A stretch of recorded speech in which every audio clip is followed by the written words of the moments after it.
Qu'est-ce que ça veut dire fêter ses 50 ans? D'abord, c'est rappeler qu'on est vivant. Il y a 50 ans, on posait quelques éléments d'industriels, des nouvelles technologies dans la garrigue du plateau de Valbonne, et aujourd'hui on voit que c'est la première technopole européenne.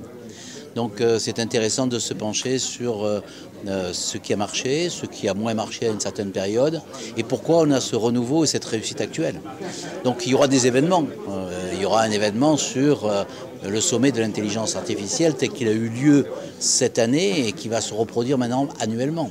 Il va y avoir un événement sur la fête de la science pour que tous les publics se rendent compte des avancées des technologies et qui vont amener aussi l'enthousiasme des plus jeunes.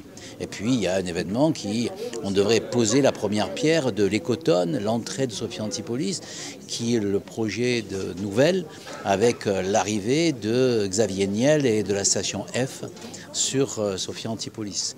Donc c'est de rappeler aussi que Sophia Antipolis, c'est 38 000 emplois aujourd'hui, c'est 1 000 emplois de plus chaque année supplémentaire. Et comment on accompagne ce succès au cours d'événements qui vont être des événements sportifs, des événements culturels, des événements philosophiques, réfléchir à l'intelligence artificielle pour l'avenir et la vision que l'on en a. Et donc tous ces éléments-là vont ponctuer tous les mois de 2019 pour arriver convergent au projet Sophia 2020, qui était le projet qu'on a imaginé il y a 15 ans et qui aboutit aujourd'hui au-delà des espérances que nous avions à l'époque. À Los Angeles, on sait où est Sophia Antipolis. Dans les pays capitales européennes, on sait où est Sophia Antipolis.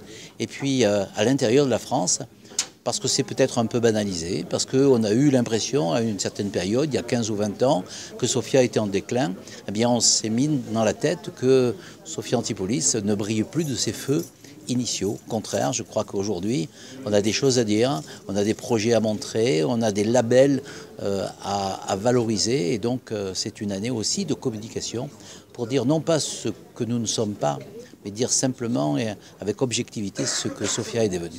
Au moment où la communauté d'agglomération que je préside récupérait, entre guillemets, le bébé Sophia Antipolis, tout le monde disait Sophia est en déclin, Sophia n'est pas visible, Sophia n'est pas lisible, Sophia ne sera jamais une technopole de compétitivité européenne.